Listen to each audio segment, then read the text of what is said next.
अस्सलाम वालेकुम, मैं हूं डॉक्टर अहमद खान नियाज़ी।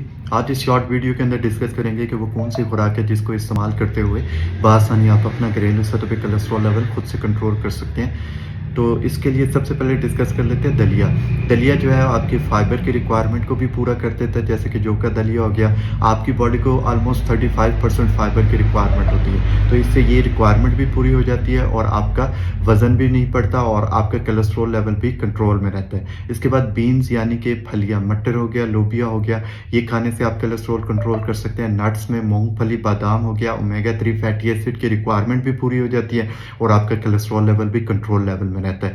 इसके बाद सब्जियात में आपको बैंगन और भिंडी ये खाने से ज़्यादा से ज़्यादा इस्तेमाल कीजिए खाने में, तो आप अपना कोलेस्ट्रॉल जो है वो खुद से कंट्रोल कर सकते हैं। इसके अलावा अगर आप मीट नहीं खा सकते तो मछली जो है वो आपकी इस मीट की रिक्वायरमेंट को भी पूरा कर देती है और मछली खाने से ओमेगा 3 फैटी एसिड की रिक्वायरमेंट भी आपकी पूरी हो जाती है और कोलेस्ट्रॉल लेवल भी आपका कंट्रोल रहता है। फलों में सेब, अंगूर, मौसमी और माल्टा ये खाने से आप अपना बासानी कोलेस्ट्रॉल लेवल जो है वो बढ़ने से रोक सकते हैं। अभी सीज़न चल रहा है सर्दी का, तो इसको ज़्यादा से ज़्यादा अपने इस्तेमाल में लाइए और अपना कोलेस्ट्रॉल लेवल घरेलू सतह पे खुद से कंट्रोल कीजिए। ये वो खुराक है नॉर्मल लेवल पे जो आप इस्तेमाल करें तो आपको कोलेस्ट्रॉल लेवल का प्रॉब्लम नहीं रहेगा। आप बासानी इसको खुद से एक लेवल पे कंट्रोल कर सकेंगे। अपना बहुत सारा ख्याल रखिएगा। Thank you so much. अल्लाह हाफ़िज़।